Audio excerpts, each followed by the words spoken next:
live from beautiful. And this week it has been beautiful. It's been actually pretty nice, yeah. Bristol, Tennessee. We are braver than the rest. Your favorite unknown, unheard, I don't want to say unpopular. No, we get some pretty good viewership, Yeah, especially on podcast. Rumble. Shout out to all the Rumble people. I really want, I think what I'd really like is for us to maybe come out. Do you think T-shirts would help? Yeah, there you go. We could do T-shirts. Yeah, I tell you what we'll do. Let's do a T-shirt campaign. Let's design one. And I was looking at this actually today. It's funny you mentioned this.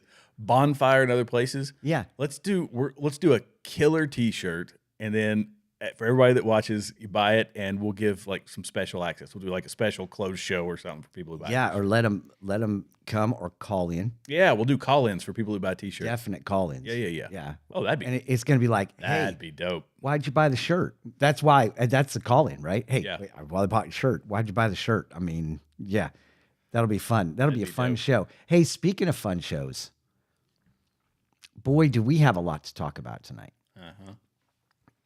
I mean, a lot to talk about. First of all, I don't know if you guys have followed today. Kennedy is going through the like.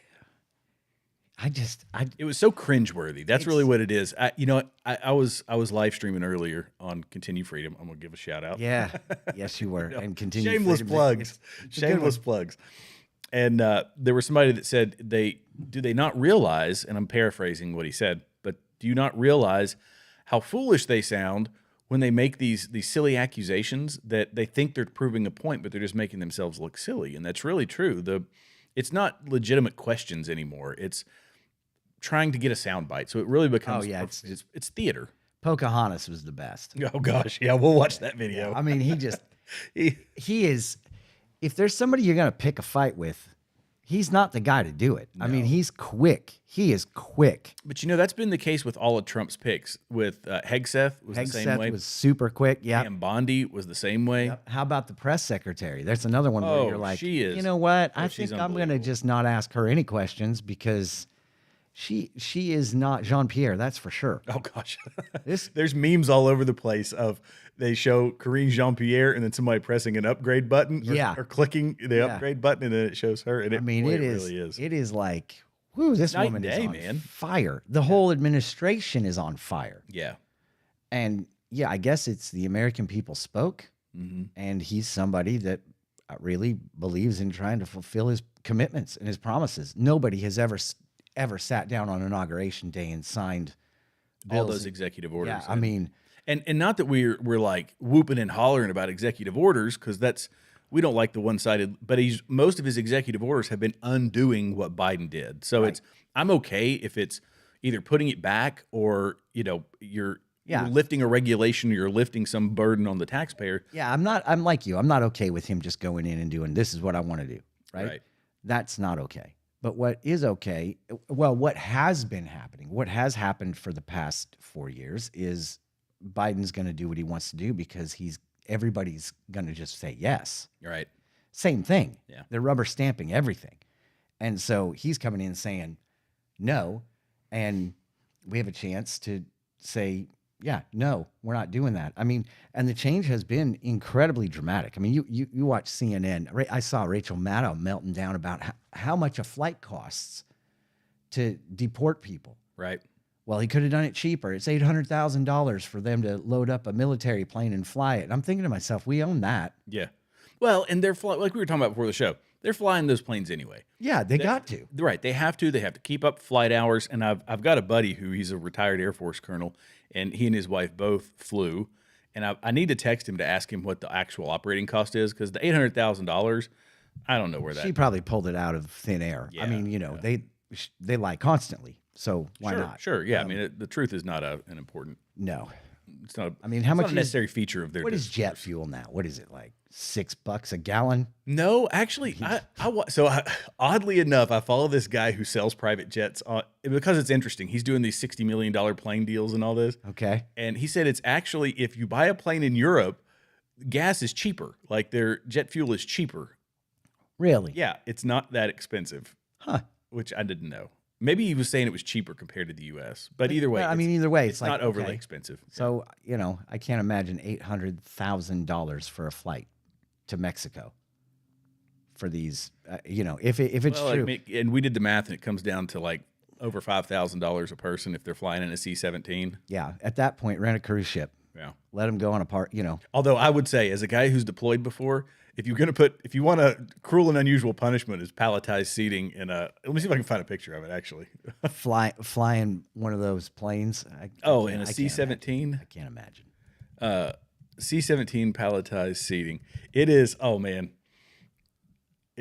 it's so uncomfortable. And here, here you go. This is kind of an example. Let's see.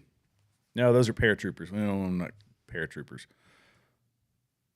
Okay, here, I'll pull this picture up. Sorry for everybody who's... I don't want to bore you, but this is a good picture. You'll enjoy it. I promise.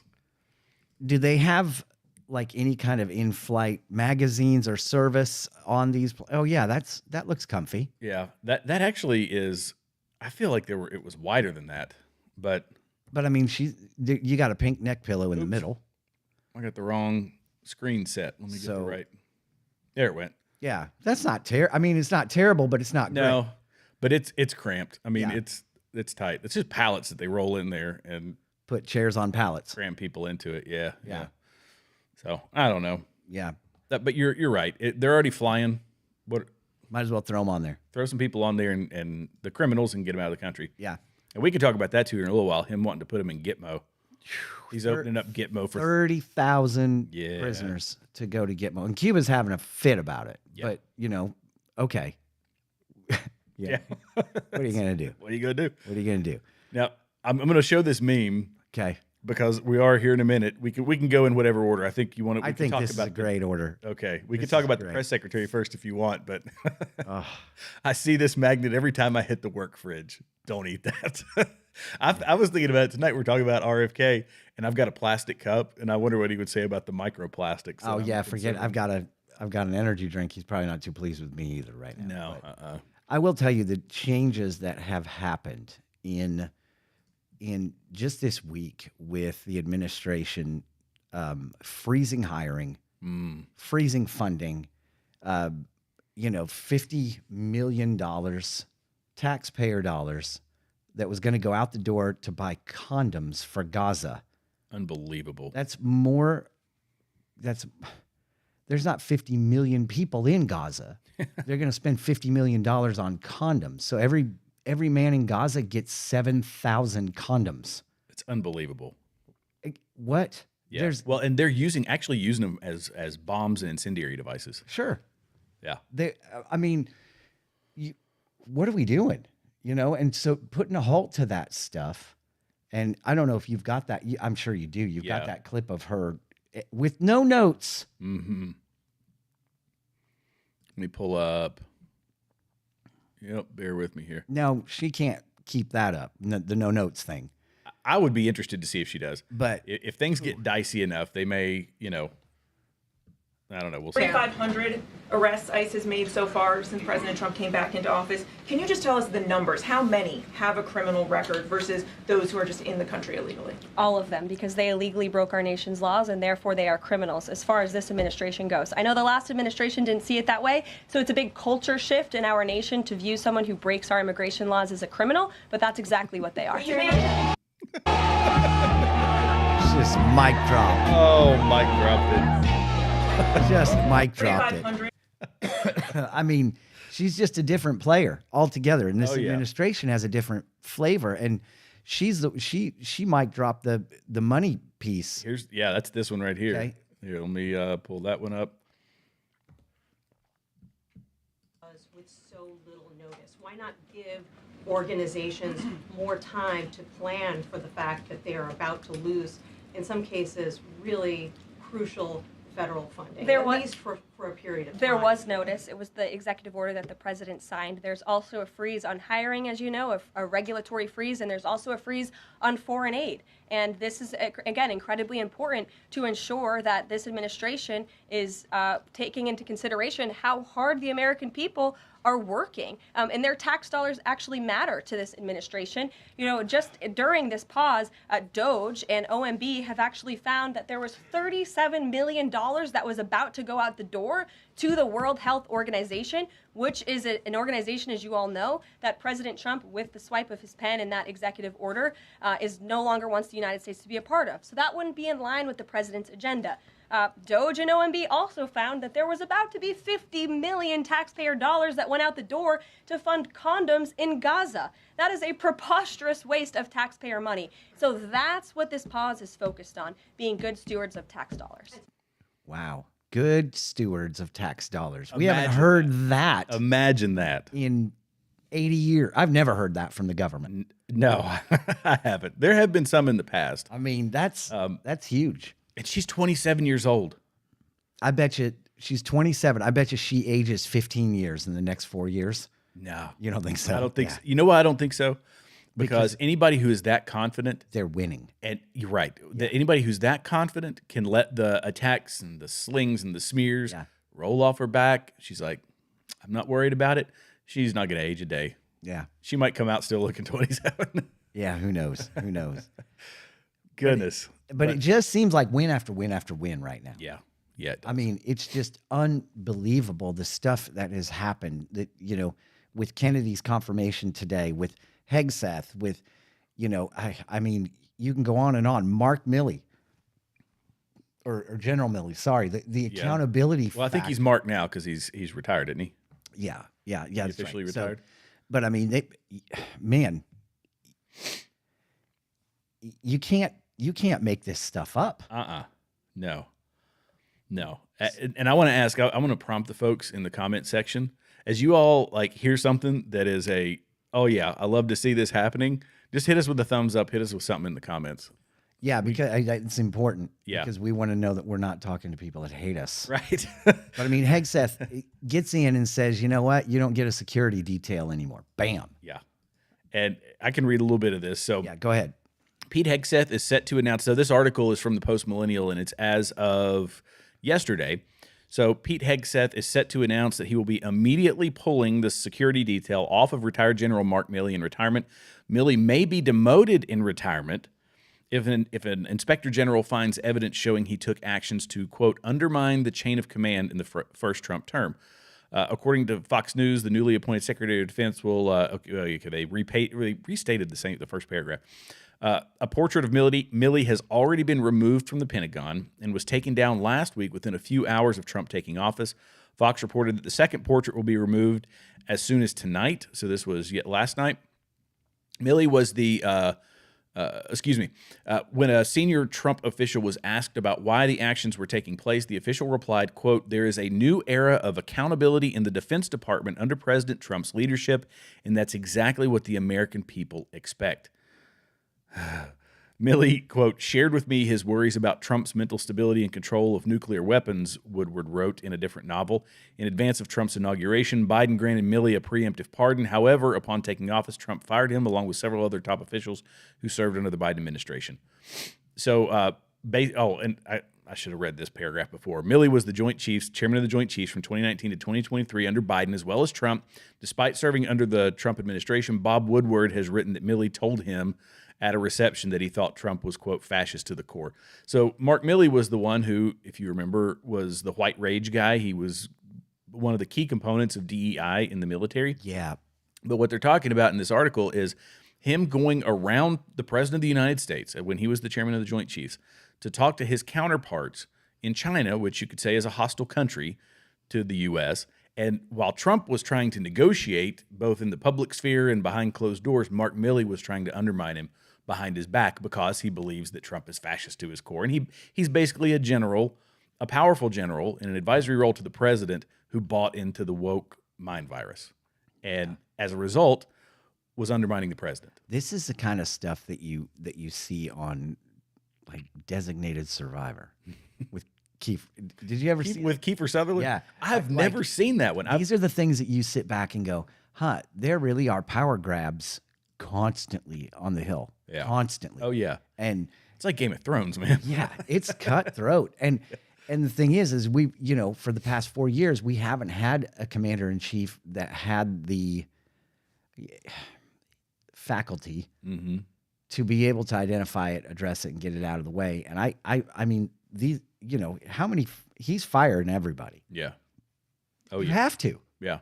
You have to go in and clean house because you cannot have it's like in any business, in any church, in anything, when a new pastor comes in, where I'm from, it was customary for the staff and everybody else to resign. And that pastor decides who he keeps and who he lets go. Because you've got somebody new that's coming in with a new vision, with a new expectations, with a new system, with a new everything, and you might just not fit. And that's okay. But then you have people like the ag secretary who might not fit, but just can never let go, Jack. I can never let go. Yeah. USDA Inspector General escorted out of her office after defying the White House. Oh, wow. Security agents escorted the Inspector General of the United States Department of Agriculture out of her office after she refused to comply with her firing by the Trump administration. What a temper tantrum. What choice do you have? What was her, I'm not leaving. You don't have a choice in that. You're not elected. Yeah. Fauci, Yeah. gone. No security detail. Trump pulled it right away. Said, no, Fauci gets no security detail. So all of you people that are suffering from what happened and what he promoted, just know he has no security detail. Leave him alone, though. It's very important. Yeah. Leave him alone. But you can feel free to laugh at him and make fun of him as he walks. So, just mind-blowing stuff that has happened just this week. It's so wild. It's so wild. It's an upside-down government. But, I was looking at numbers. We talk about shrinking the federal government, which Donald Trump is doing, and which is odd. No, in some ways it's odd for somebody who's more center of the road, really. But that in this day and age has become conservative, and a lot of his policies have moved towards conservatism, talking about getting rid of the income tax and replacing it with tariffs. A department of, what do you call it? The Department of External Revenue. External Revenue. Yeah. That's right.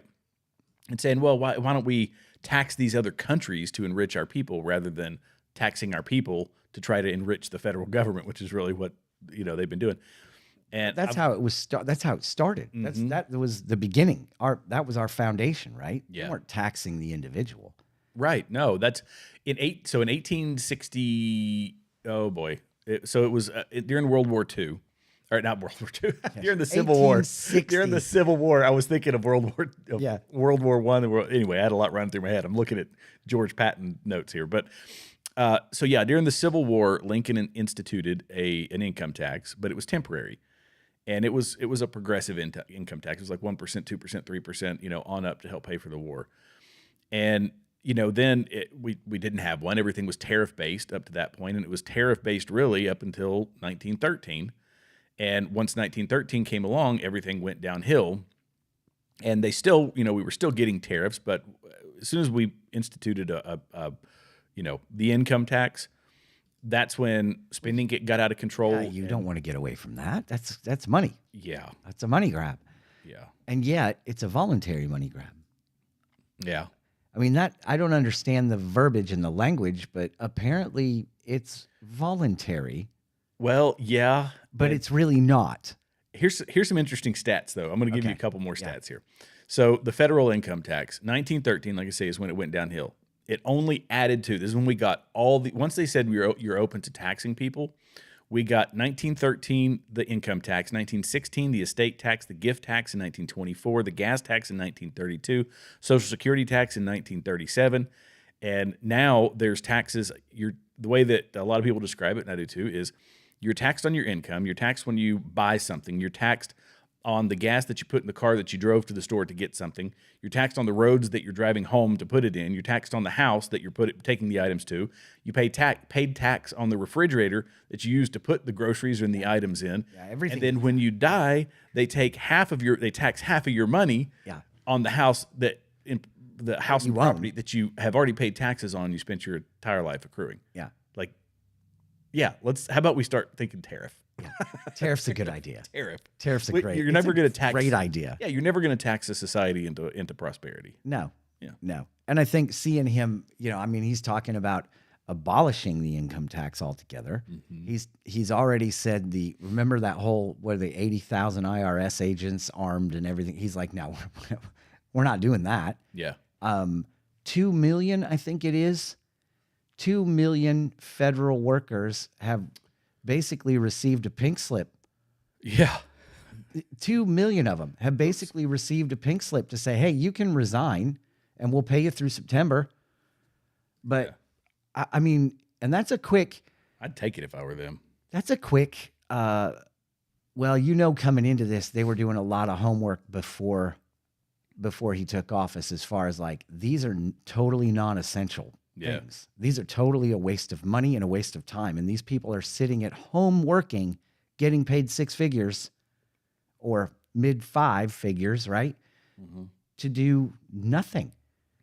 When I was listening to, who was it?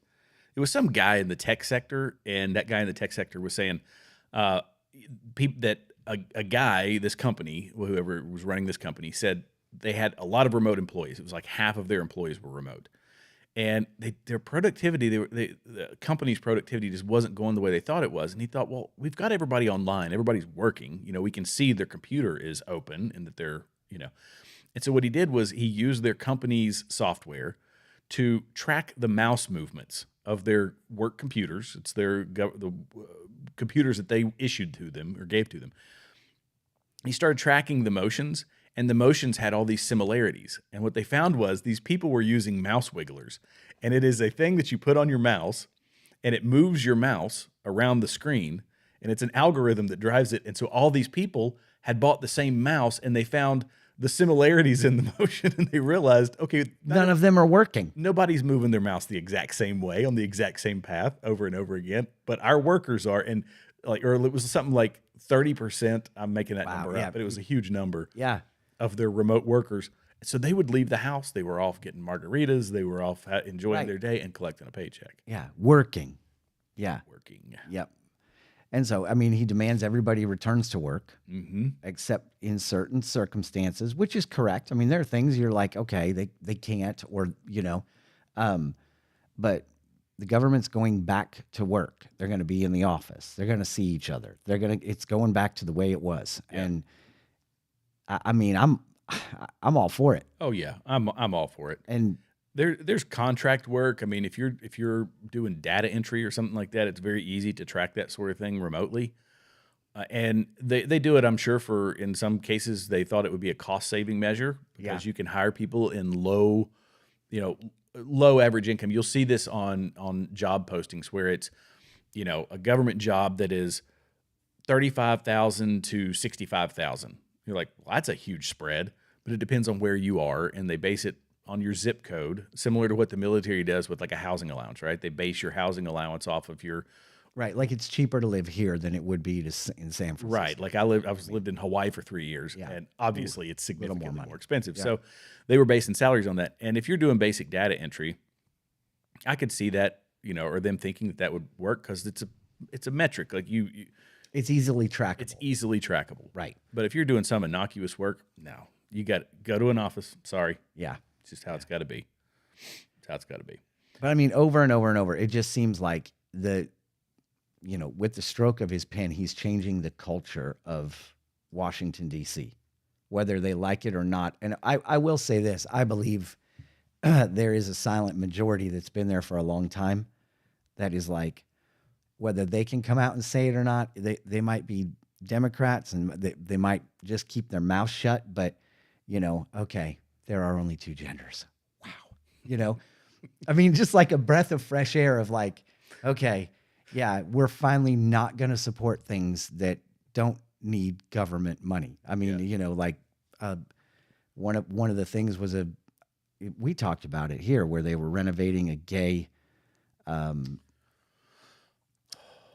what was it? A play, like playhouse or something like that. Yeah, They, I can't they gave remember him what like that was. I know $5 what you're million or something ridiculous to renovate this, and it was like, and it's not like a national historic thing. It was because of the DEI stuff and because of the, we want to be inclusive. And it's just Well, and you know, Elon, he posted, this was, I don't know why it keeps popping up on this window. He posted this, I think it was today, but it was a valid point. It was a post by someone else. And he was saying, they were talking about these federal workers, and let me minimize that so it's not distracting. But it was already known that 13.4% of Americans work directly for the government, which is insane to think about, that 13.4% of that's Americans big. work directly for the government. But it turns out a huge number of the 12.8 million nonprofit workers are also subsidized entirely off government grants. So the real total could be 24%. And it really reminded me about, do you remember when we did a video a while back and we were talking about the border, and I was reading off all those nonprofits and how much money they were getting? yes, You remember that? yep. And so I pulled up the numbers for, and I should probably show it to everybody because it's really fascinating numbers. And I was going to read them off, but I'm not going to put the name of the organization, or should I? You might as well if it's I might as well. it's the truth. Yeah, it's the truth. That this is an organization, a Christian organization at the southern border, and the amount of money that they got over from 2016, starting in 2016, and you can see, oddly, something emerges from the trend here, but 2016, 69 million. So the first number is their total revenue, and the second number is the amount they get in government grants. In 2016, 69 million in total revenue, 64 million from government grants. And then 52 million to 45 million in grants, 50 million, 41 million of which was grants, 63 million, which you can see we get into 2019, and 52 million in government grants. 2020, that's nothing on the IRS website, but you get a new presidency, and it goes from 52 million in government grants to 93 million in government grants. Yeah. And then to 179 million in government grants in 2022. Wow. And the 2023 numbers aren't on the IRS website. This is people that are resettling illegal immigrants. That's exactly right. Yep. And it's a nonprofit. And I've got a whole slew of other ones, huge 9-figure nonprofits that are, this one was the largest, but most of them, there's a lot of 8-figure nonprofits and all these people that that all of their money, and I can't remember which one it was because I don't have it in my notes here. It was like they only did $750,000 worth of fundraising. Yeah, well, you look at 2022 numbers here, 207 million, 179 million of it was from the government. Exactly. So really, what are they playing with? 8 million? Yeah, I mean, yeah, it's a whatever that number is, because they're spending a lot of money. 79, sorry. Yeah. Well, but they're spending a lot of the money on fundraising to get the additional money. So you infuse them with additional money. They use the money use it to get more money. Yeah. But yeah, that's insane. And you know what's Crazy. what's really insane about that is that this year they're no longer necessary. I mean, imagine they are. There's still problems and everything else, but imagine we've created a crisis that we have to throw a lot of money at in the form of not only our taxpayer dollars, but I mean, how many good, healthy, wholesome organizations have gone down there and shelled out money and their services. We sent a mission trip to the border to hand out waters and to help the churches down there and everything else to deal with this crisis. And yet there are things at home that we could deal with that we're not dealing with because of that. That's more important, but Right. but if it just stops, it's not, And that's the thing, is the more so when you open the border and then people go, I don't believe that most of these nonprofits have a nefarious intent. Some of them do, most of them, a lot of them don't. right. But it is the ones that are helping settle people in the U.S., B, helping them get access to our taxpayer dollars and to our social safety net that they have never paid into, by the way, Right. then that generates a problem where the mass number of people, generous folks, are going to go help because they see the women and children coming across the border. But amongst those in large numbers are the military-age males. You're creating a security problem, and it's all being done out of our own And generosity. listen, as they should. I mean, we should help. It's a crisis, and there's no doubt it's a crisis. Women and children and people coming over and fleeing and asking for asylum. I like what happened on the Hill this week, though. It was actually Cortez. Ocasio-Cortez, AOC, who got into it with Holtman. And was talking about asylum seekers, and he was just basically like, they can do it legally. Right. Oh, that actually wasn't this year. That was in Last year. It was at a time, I think it was still during the Trump presidency. But it's like, okay, that can happen legally. These are not asylum seekers if they're trying to sneak in. Right. Because an asylum seeker can go, I'm trying to seek asylum, and they get fast tracked. They get in. We'll try to protect them as best we can. They might go to Gitmo. Right. But they're still not where they were, and this is, I don't know. It just is crazy to me that $179 million goes for that when we've got the government saying that the houses that the Amish built for the people in North Carolina aren't safe. Like, we are so out of balance. And how about JD Vance coming here day before yesterday, right? To Damascus, yeah. Like, to look at this stuff, they're actually on the ground looking at this going, this will never do. His interview with the Californians was absolutely, I didn't see that one. Fantastic. It wasn't an interview, but it was, the governor or the mayor of LA was out there, and he was talking. He's like, we told you years ago that you've got to clean this up. Yeah. We told you got to get water. He was basically saying, he pointed at somebody in the crowd who had told him that it would be 18 months before he can get back into his house. Jeez. And he's like, that's not acceptable. Yeah. It's his house. That's wrong on so many levels. And why? Why 18 months? I know why. Because in 18 months, in a year and a half, you're going to lose interest and be willing to sell that stuff because you haven't seen it in a year and a half and you've moved on. Yeah. You've got your life started over. So that's the past. And now you're in the present, and you can go, oh, that's all right. Just sell it. It's, it is unbelievable. What else do we got tonight? Oh, we got to get to the RFK stuff because this is going to take a minute. This is Mark Warner. This is a montage, basically. We're just going to play them all. We're going to go through these. People need to see what happened today. It was great. So this is Mark Warner from Virginia, and Democrat, obviously. Yep, obviously. Yep. You said publicly you want to immediately get rid of 600 NIH workers on day one. When we had our meeting, you said you'd actually like to get rid of 2,200 people from HHS. Which offices are you going to start cutting and riffing these 2,200 workers from? Senator, there's 200 political appointees that are changed during every administration. So if you got rid of those 200 political appointees, you're not going to replace them with your political appointees? Well, President Biden this year changed 3,000 employees at HHS, 3,750 So at NIH. your 2,200, what departments are you going to pick them from? Well, the same as President Biden did when he changed 3,000 out. Let me just, I'm down to a minute 30. The chairman's been generous with colleagues on both sides. I may have to go a couple minutes over, but let me just say, so let's just answer, this, I hope, since you're asking to become the top healthcare official in the United States in terms of HHS, huge ramifications, and part of this job is to be the senior advisor to the president on health issues. So when we're looking at this purge and we're looking at laying off workers, when we're looking at potentially the president's illegal offer to try to buy out federal employees, which I would say to any federal employees, think twice.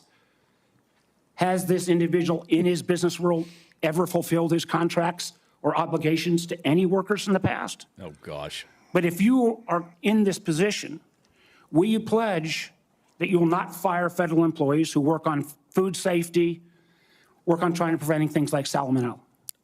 Senator, there are 91,000 employees. So that I take that as that's a simple yes. And I'm going to take think that as I a can no. run that agency I take that without as a getting no. rid of some- Will you actually? We talked about protecting Americans from cyber criminals. See, change the Something we need to do a subject. lot more on.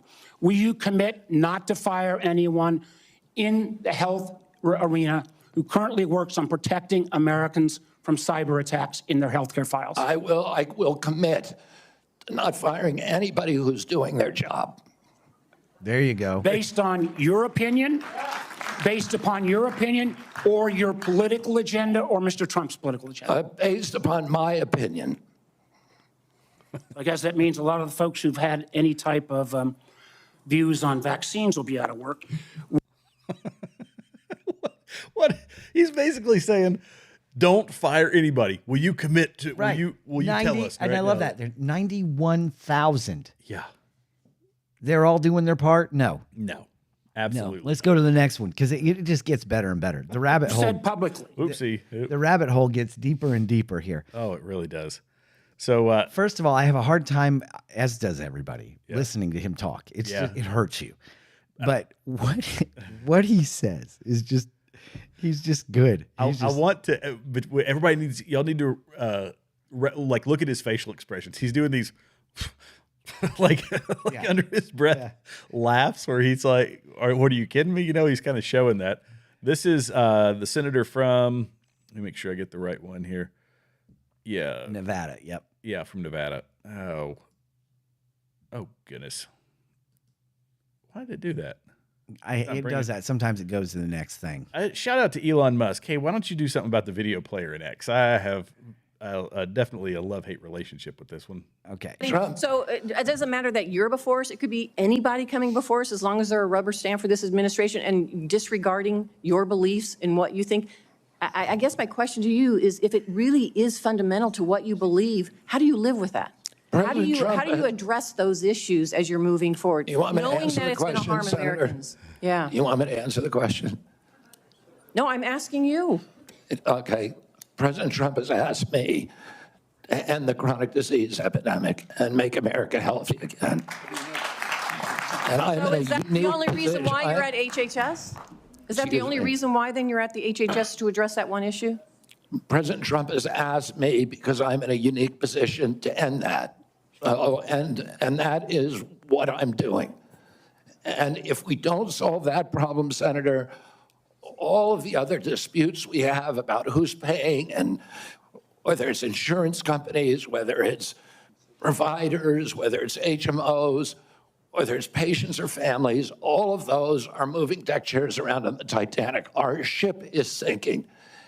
Our 60% increase in Medicaid over the past 4 years is the biggest budget line now, and it's growing faster than any other. And no other nation in the world has what we have here. No other nation has a chronic disease. We have the highest chronic disease burden of any country in the world.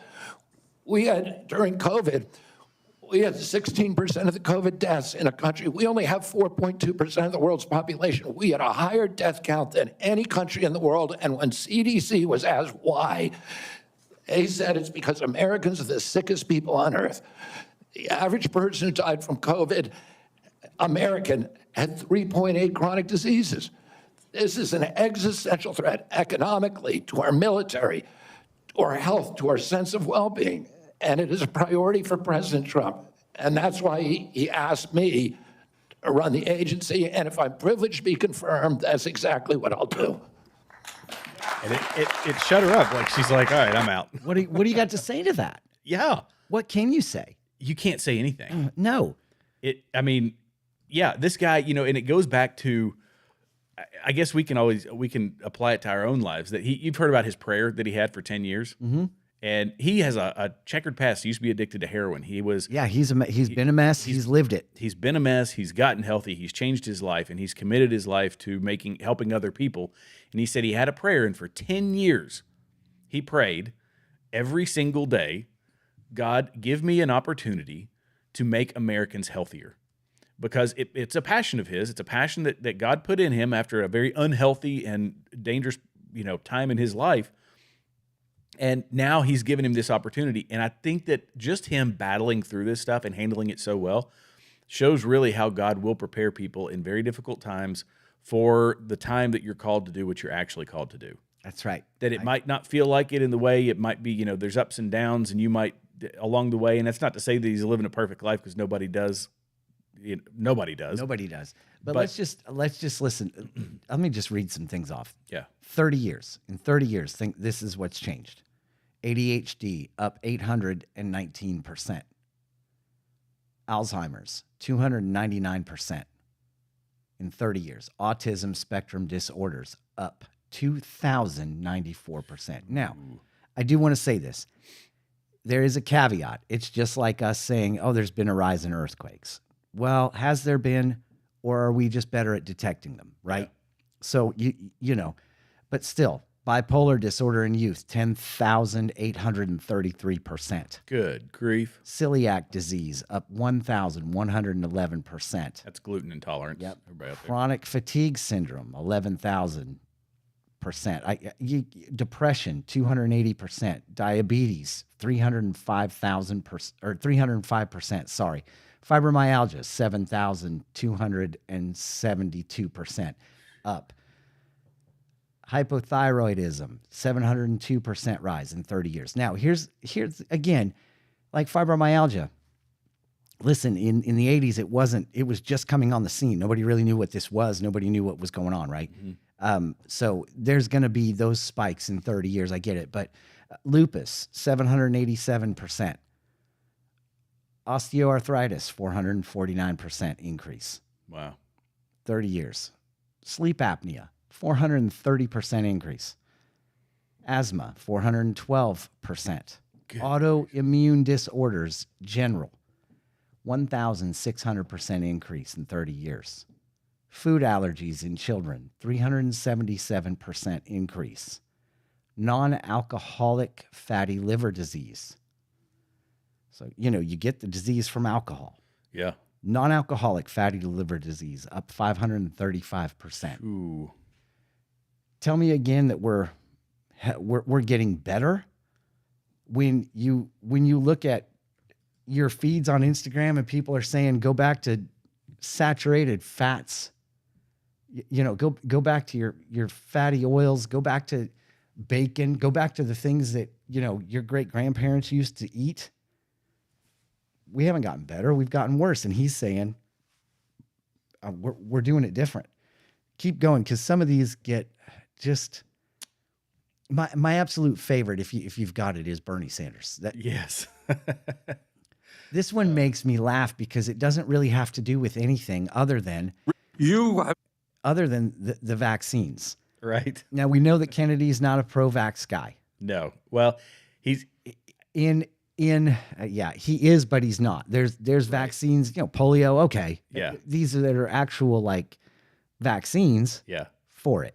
And he says in this one, in one of these videos, I forget which one it is, I'm for the schedule, but I want good science. And that's his beef about vaccines is the testing that's been done. Right. But this one, you're right. This is good. Hilarious. Started a group called the Children's Health Defense. You're the originator. Right now, as I understand it, on their website, they are selling what's called onesies. These are little things, clothing for babies. One of them is titled Unvaxxed, Unafraid. Next one, and they're sold for $26 a piece, by the way. Next one is No Vax, No Problem. Now, you're coming before this committee and you say you're pro-vaccine. Just want to ask some questions. And yet your organization is making money selling a child's product to parents for $26, which casts fundamental doubt on the usefulness of vaccines. Can you tell us now that you will, now that you are pro-vaccine, that you're going to have your organization take these products off the market? Senator, I have no power over that organization. I'm not part of it. I resigned from the board. Yeah, that was just a few months ago. You founded that. You certainly have power. You can make that call. Are you supportive of this?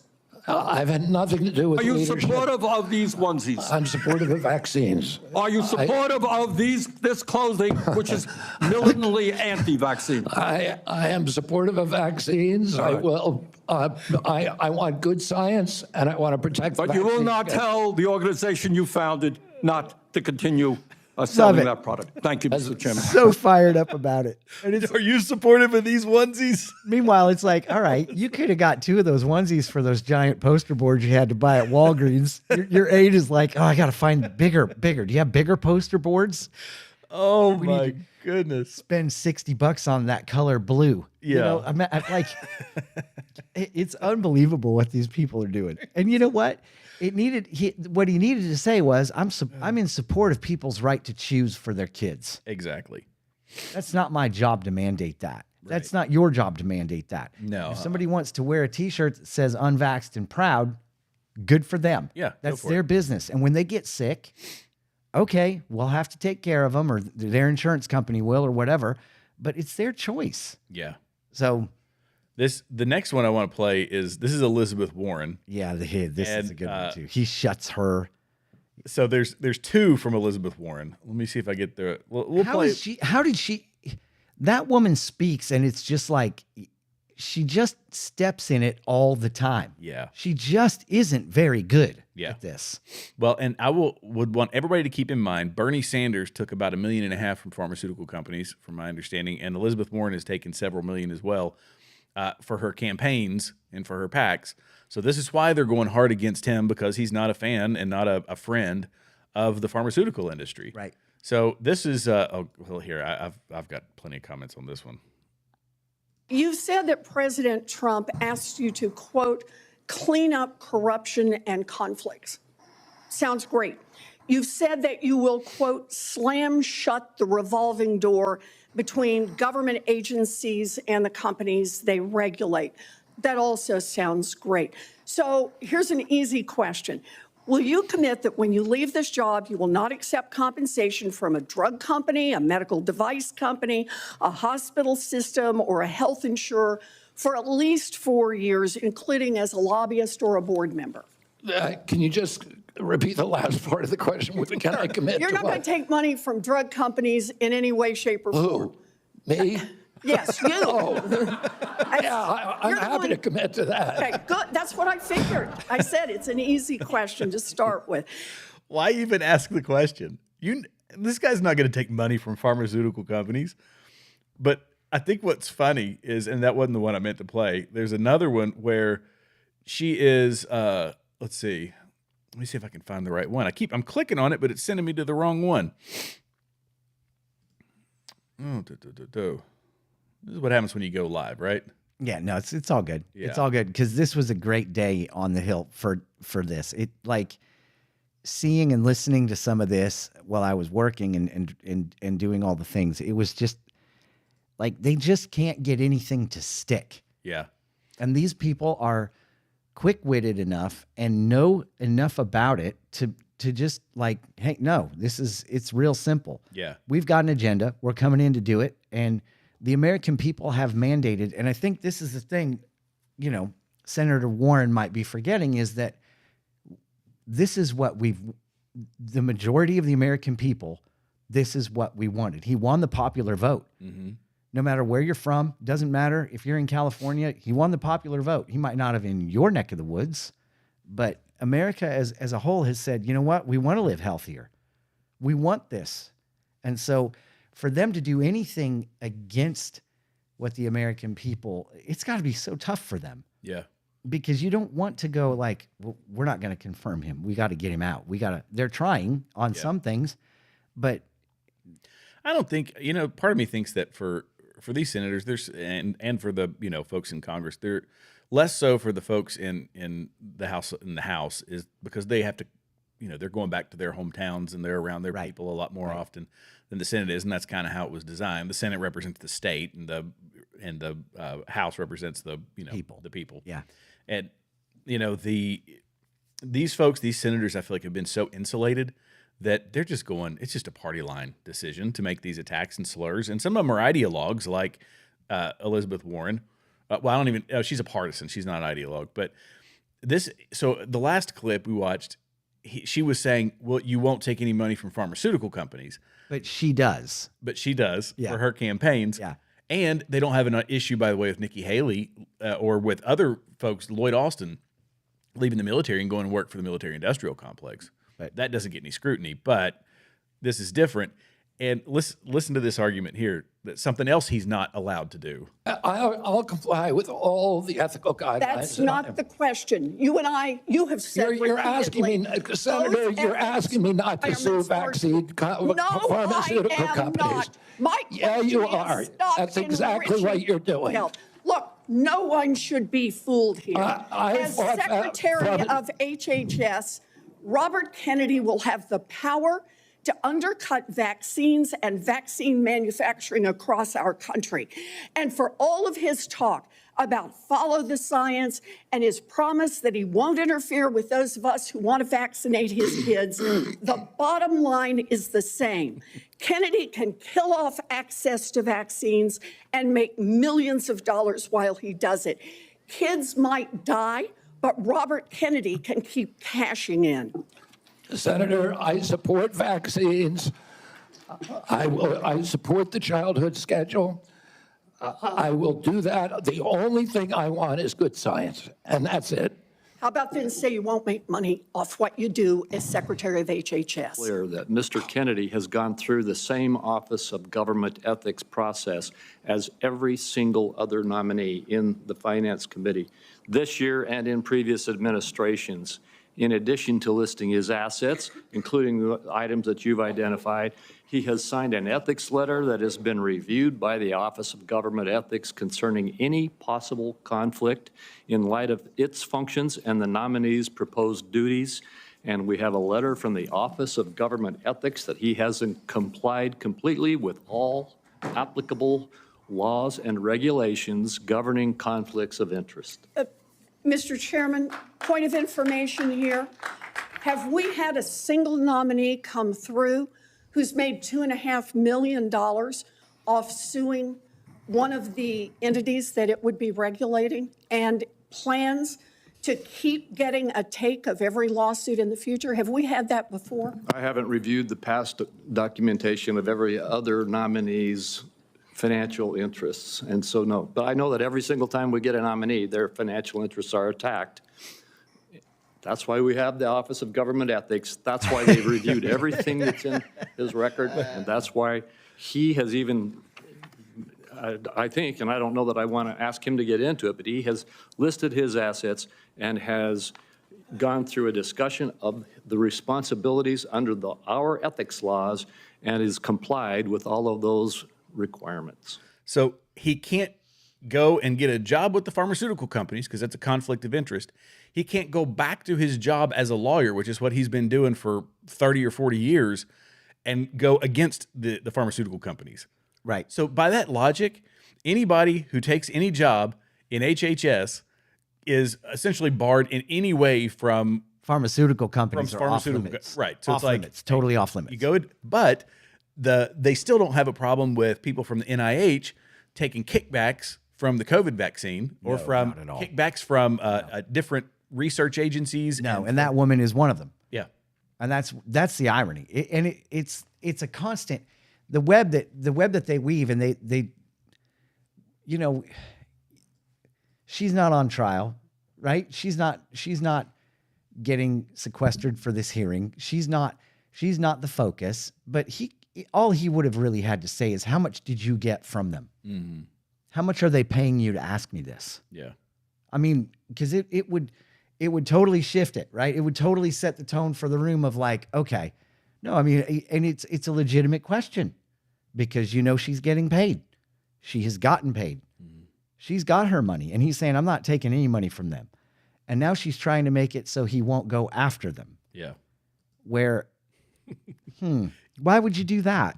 Why would you try to get him to commit to not going after the pharmaceutical companies? Yeah. Well, and she's saying once he gets out. Right. And so, it's like, why would you Why would you do that? Why? Oh, maybe because he's going to learn an awful lot if he gets confirmed. Yeah, that's a good point. Yeah. And if he learns all that he learns when he's out, he might very well go after them. That's a valid point because he'll have access to all the data. Yep, all the data. You know who won't have access to any of the data? Mark Milley. Yeah. Security clearance revoked. Done. Done. But he's going to have access to all that. He's also going to know who killed. Come on. Yeah, we're all going to learn that here in. It should be not this Friday, but the next. Yeah, and the Diddy party stuff is all coming out. We haven't even touched on that stuff. It's a really wild world. But you know what? I think it's a time of accountability because we have to be accountable not only to ourselves, but government officials have to be accountable to the American people. And if you're taking a government paycheck or you're, whatever, there should be transparency and accountability. And that hasn't been the case for our entire lifetime. It's this insulated group of people.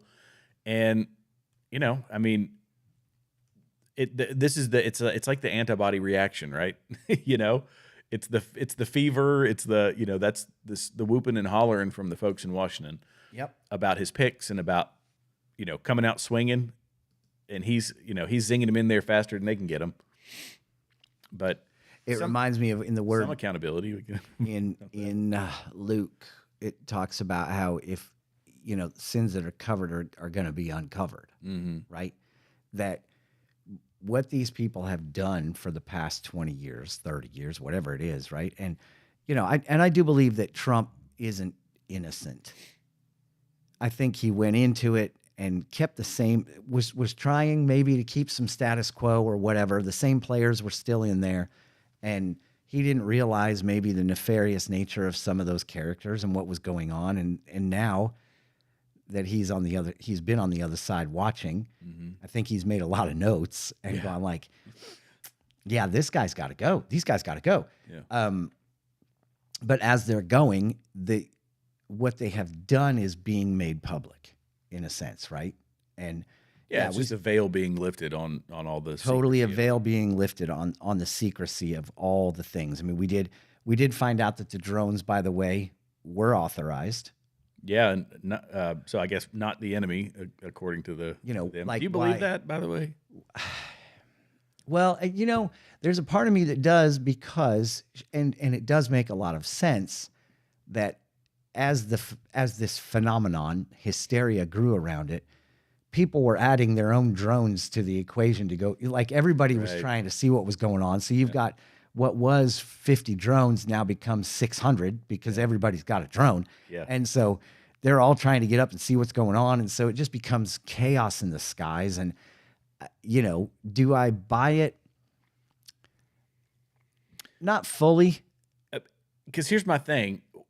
Okay, I get it. The Biden administration was less than honest with the American people. Oh, yeah. They didn't care about being honest with the American people. And it's the absence of anything. Right. We didn't get anything. Right. Where they're saying it was authorized, but I want to know who, authorized what, who was it? Yeah. Give me more details. They were collecting data. Okay. What data were they collecting? Right. What agency, what agency? Who was collecting it? Yeah. What were those drones that they were using? Are they new? Is this because we still have the UFO information that has to be released. These orbs that are flying around, and which is also supposed to be released. Yeah. We're about to get an information download. It's going to be.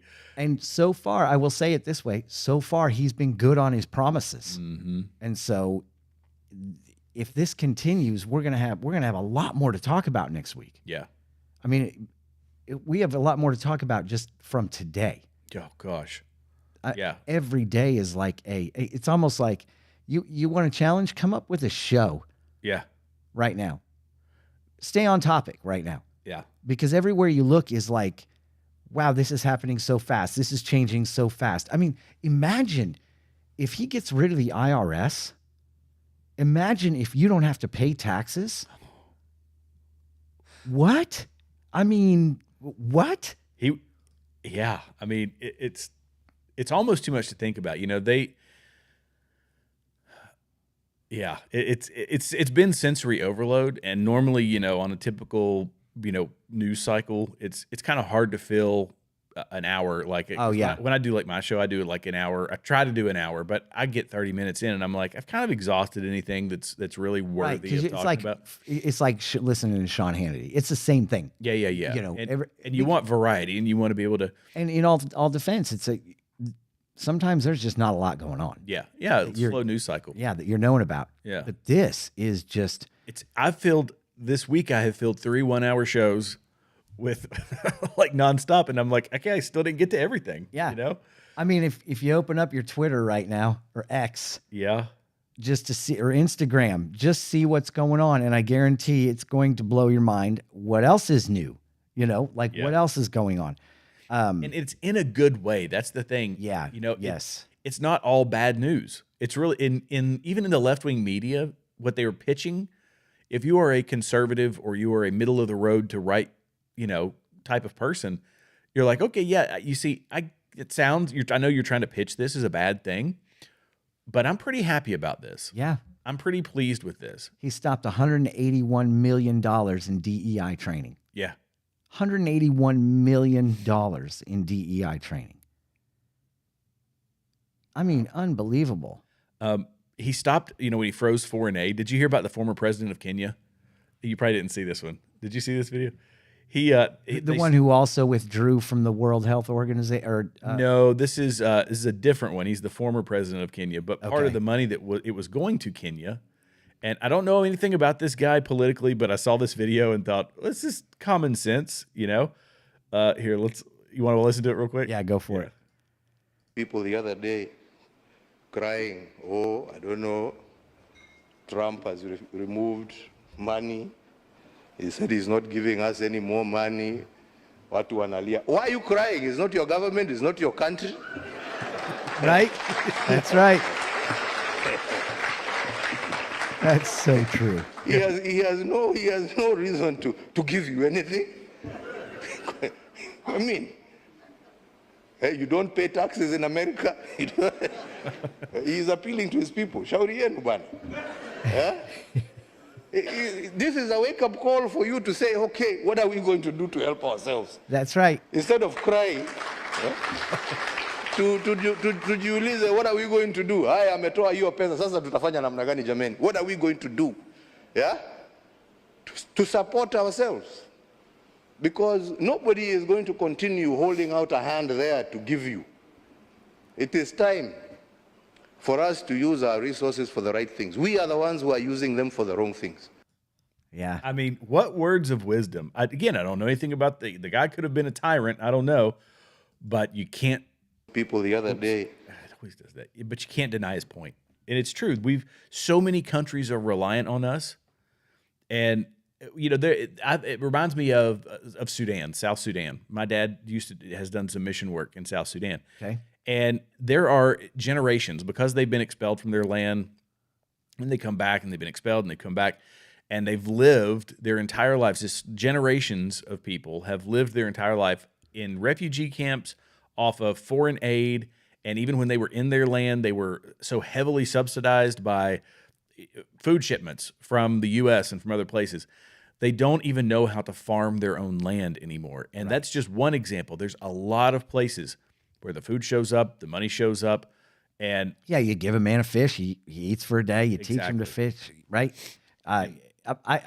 This is just like blowing my mind. $45 million for diversity scholarships in Burma.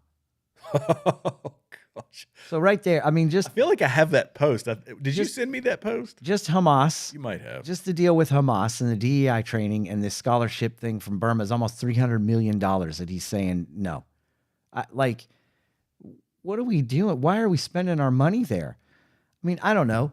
Maybe because we're sending it all out because we can't afford the price of eggs because there were 100 million chickens killed on the Biden administration watch. Oh, I've actually got that video here. Let me see if I can pull that one up. Let's see.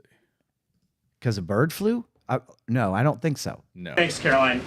Just real quick, you mentioned the inflation executive order the president signed, but egg prices have skyrocketed since President Trump took office. So what specifically is he doing to lower those costs for Americans? Really glad you brought this up, because there is a lot of reporting out there that is putting the onus on this White House for the increased cost of eggs. I would like to point out to each and every one of you that in 2024, when Joe Biden was in the Oval Office, or upstairs in the residence sleeping, I'm not so sure, egg prices increased 65% in this country. We also have seen the cost of everything, not just eggs. Bacon, groceries, gasoline have increased because of the inflationary policies of the last administration. As far as the egg shortage, what's also contributing to that is that the Biden administration in the Department of Agriculture directed the mass killing of more than 100 million chickens, which has led to a lack of chicken supply in this country, therefore a lack of egg supply, which is leading to the shortage. Wait, what? In what world does a government say, you know what I think would be best for us? Let's kill 100 million chickens. Kill 100 million chickens. It's a drop in the bucket, right? It's not a big deal. Oh, 100 million chickens. it's unbelievable. Where is PETA? Seriously. Where is the outcry? Yeah. Every college campus should be lit up right now in protests. Chick-fil-A, boycott. Right. I mean, these poor chickens, they didn't have a chance.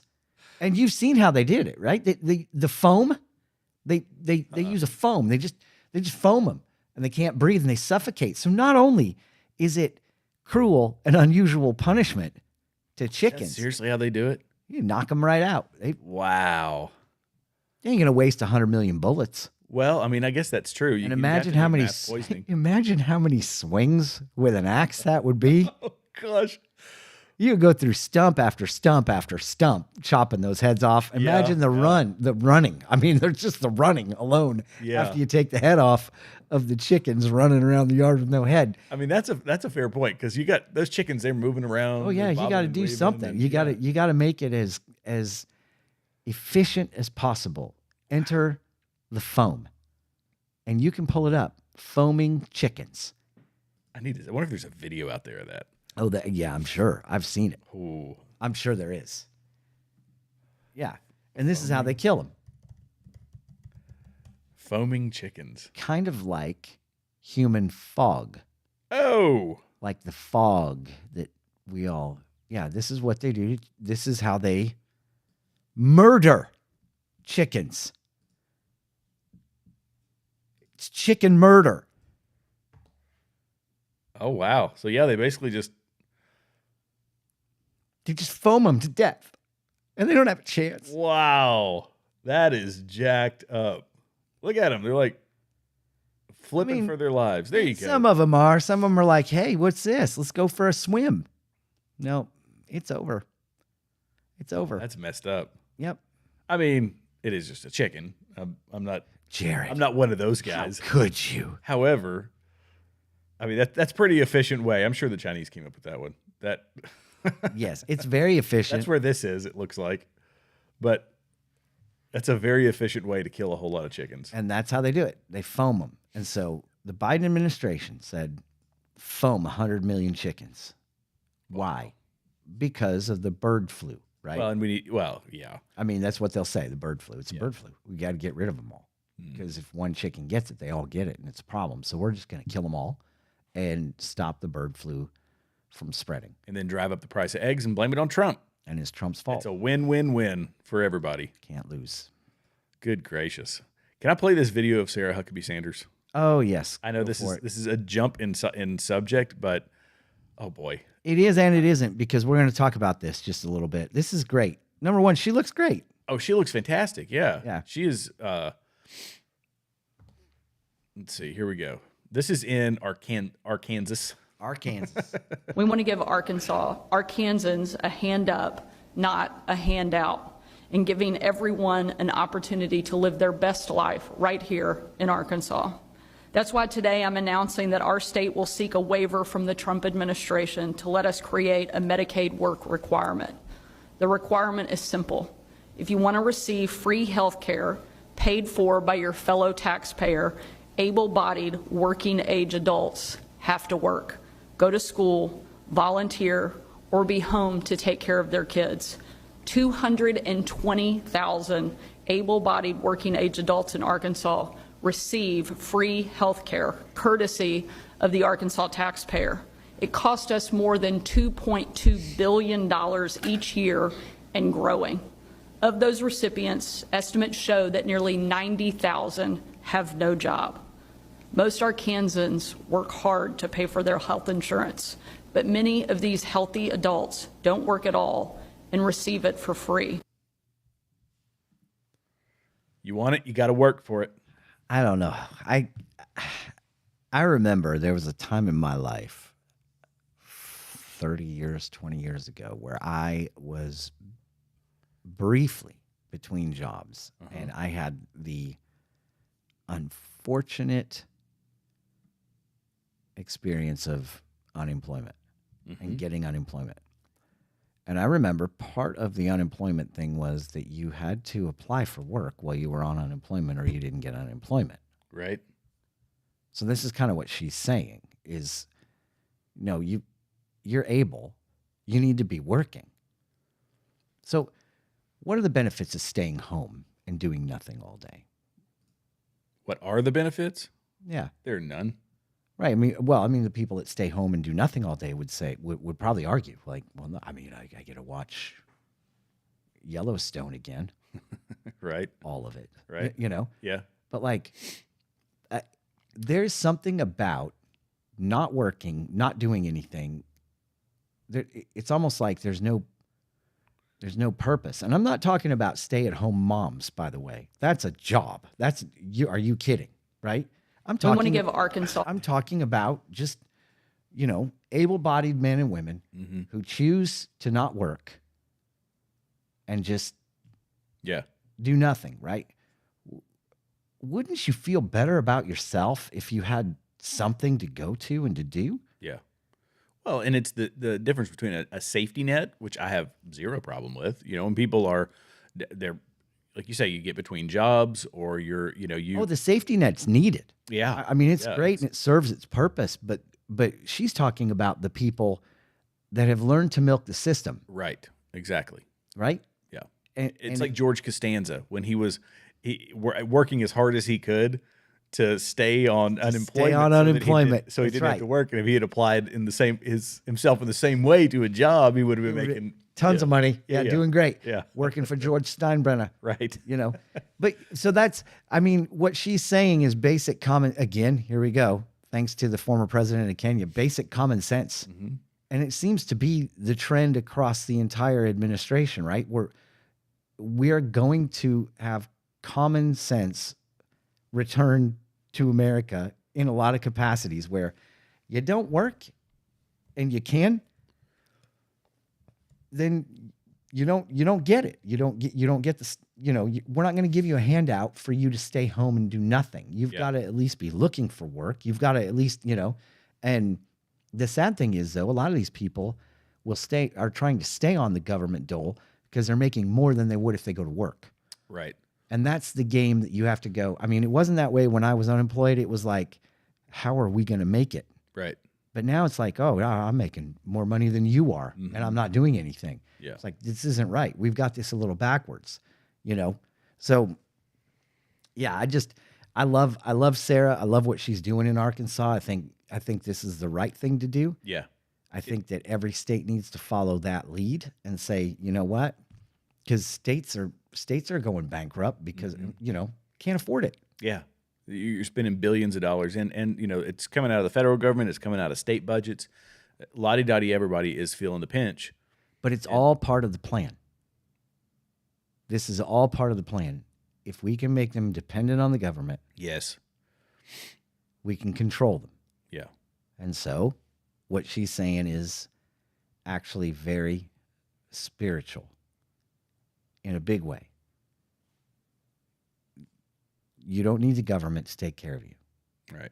You're right. Well, it's because we've replaced God with the government. We've replaced the church. The church. The church is the one that is supposed to be taking care of the sick and the downtrodden and the poor and the widows and the orphans. Come on. And we've stopped giving our money to the churches and we've started giving our money to the government, and oftentimes unwillingly. Yeah. And that's It's the replacement.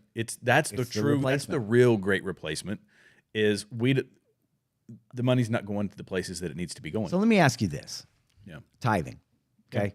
Let's say 10% goes to the church. Okay. So we grew up that's just what you do. Now I preached giving, not tithing. And there's arguments both sides. Do we do away with tithing? And there's pastors that'd be like, absolutely, it's Old Testament practice. We're to give. Giving is more than tithing. Mm-hmm. Okay. Giving is out of lack or abundance, either way. But generally speaking, your tithe is like, that's the bare minimum. You're going to give. You're going to do it. You're going to, And so when the government is taking more than you would give to the kingdom, that's problematic. Yeah. The government doesn't belong there.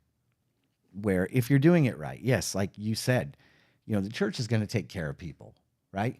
But what about the people that don't believe? What about the people that are not part of the church, that are not, right? Yeah. Okay, government comes in and takes care of them. The problem has been that more and more people are on the government dole. More and more people are becoming comfortable. More and more people are sedated by the government.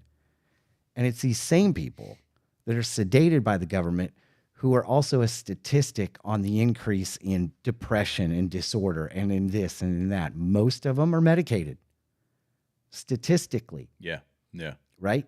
I'm not lying. You can look it up. Don't be offended if you're sitting at home collecting unemployment. And I just said that. I'm not saying you're a bad person or evil or anything like that. But by and large, statistics don't lie. So most of them are on some kind of medication.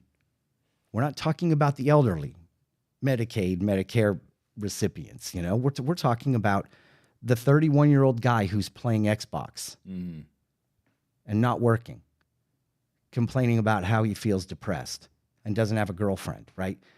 Well, if you get up and do something, it might change your whole life. Yeah. So, and that's what she's saying. We're going to force these people to get up and to move. Yeah. Because it's going to increase your health. It's going to increase your own self-awareness, your own self-worth. There's so many benefits to doing something with your life that if the government has to step in and say you have to, that's so much better than the government that's been saying, we'll take care of you. We got you. Yeah. Yeah. We've got it. You just live your best life. Yeah. Your best life is destroying you. I'm going to send you $700. Scroll Instagram for another 6 hours. Yeah. Better yet, TikTok.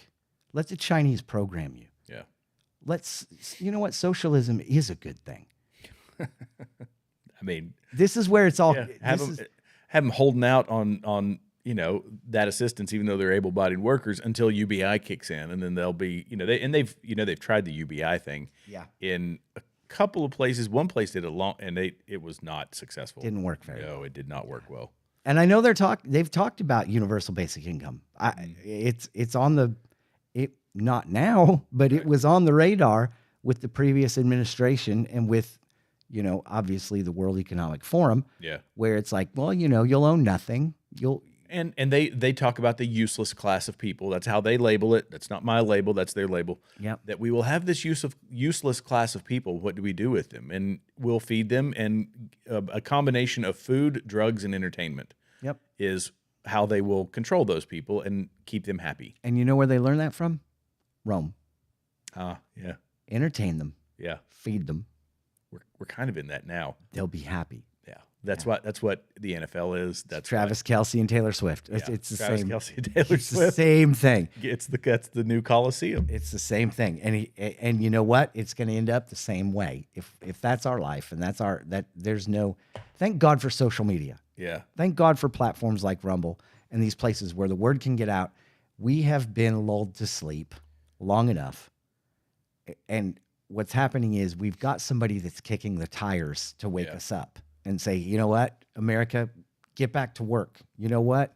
We're going to do this different. And we'll see. We're going to see what happens in the next 4 years. So I'm going to read two proverbs. I looked it up about work.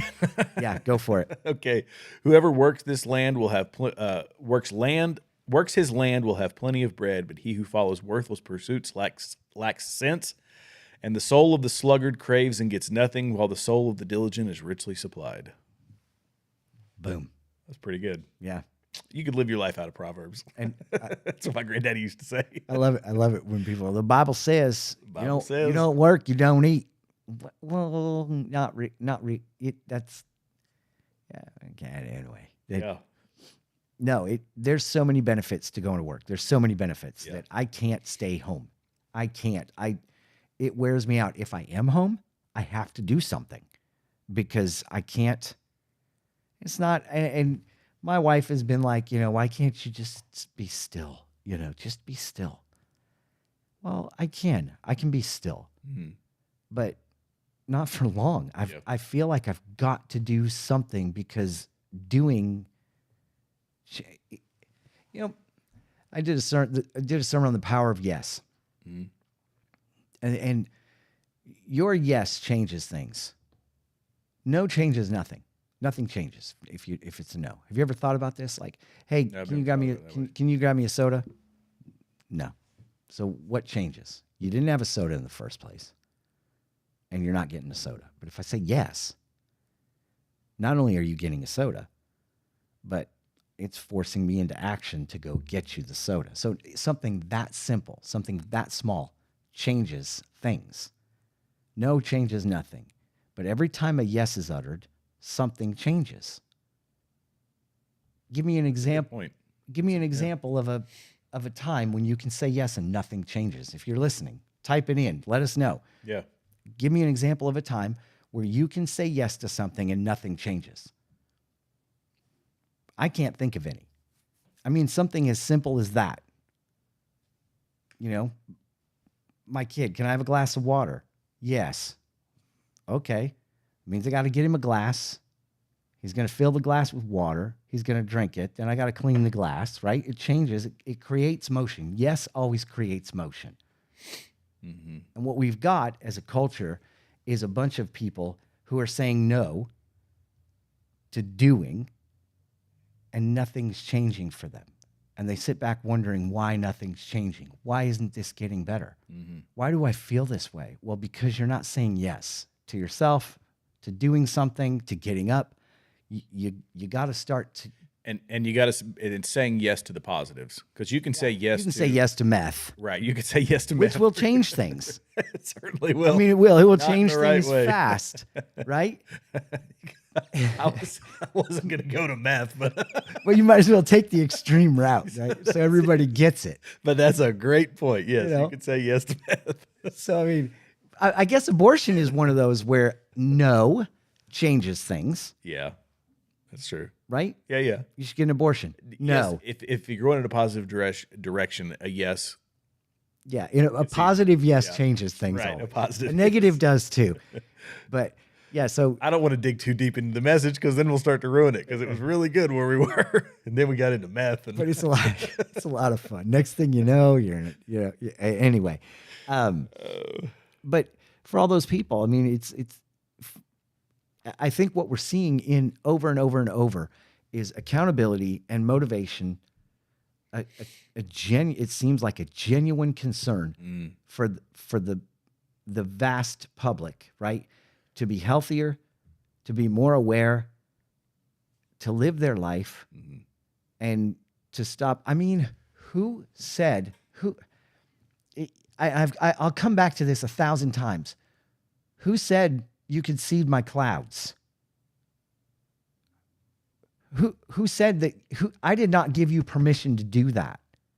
That was never on any ballot. That was never something that was voted for. Yeah. And so we've got people that are just doing what they want to do without any concern for anybody else. Mm-hmm. And we've got a government who's saying, no, we're going to hold people accountable for this. Yeah.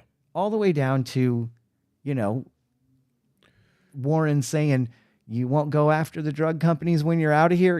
No, I can't commit to that. I'm sorry. Right. I can't say no to that. And I will say on that going back to the RFK piece of it, him focusing on getting people healthier. We're in this strange time, this world of comparison, and you've got these kids who are consuming all this stuff that he's trying to get out of our food and trying to get out of our, our diets on a day-to-day basis, that are putting them in that situation. Yeah, part of it's irresponsible living and bad decision making. Yeah, but I feel for those kids who are consuming the social media. They're medicating with drugs, with food, with foods that are poisoning them, with all this stuff. I mean, that you're right. The people that have been doing that, I feel bad for the victims of that, and yeah, I feel bad for the bad choices that they've made. But education can help with that, right? But the companies that have been willy-nilly throwing this poison into just our food and in no other place but America,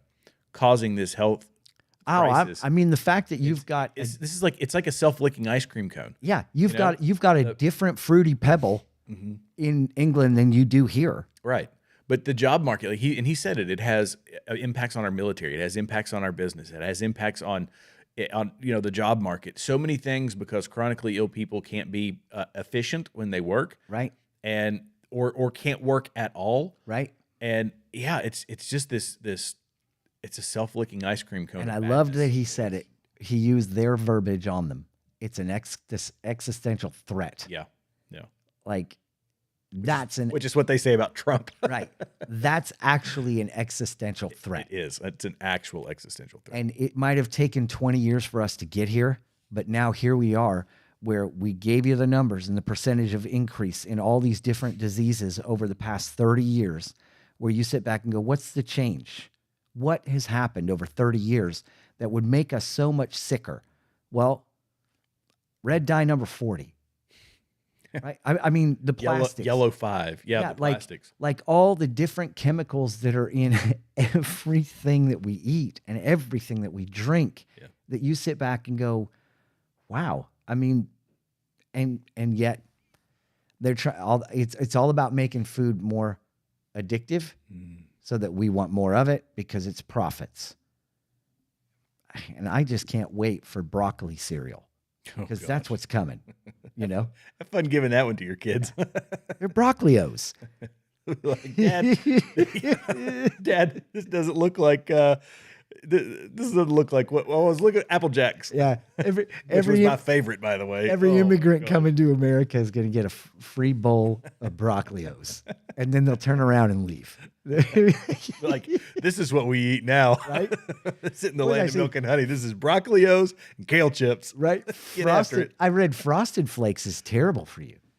I mean, it's like it's one of the worst. Yeah, cancer in a bowl. I mean, it's just diabetes waiting to happen, or as my friend Wilford Brumley would say, diabetes. Diabetes. Yeah, waiting to happen. Anyway, we've got a lot to talk about next week. Yes, because it is approaching the 10:30 hour. Yep. We appreciate y'all tuning in tonight. If you have questions or would like us to discuss something, I guarantee we are the only podcast right now that will actually discuss what you want us to discuss. So we want your suggestions. We love your comments. Your likes and shares are very important to us. Tell a friend about us. And we are going to separately design T-shirts, and I think that'd be a lot of fun. Yeah. Yeah. That'd be cool. It'd be fun. Yeah. It's going to be fun. And then whoever, we'll go ahead and get you on. Yeah. I mean, might as well. Yeah. So till next week, braver than the rest. If you would like correspondence, you can email us at thebraverthantheRest@gmail.com. Again, the word "the" is very important there. ThebraverthantheRest@gmail.com. Or go ahead and leave comments on our chats. We do respond. We go back and watch these things and listen and critique and laugh. So till next week, keep your eyes to the skies. Our king is returning. Braver than the rest. Signing out.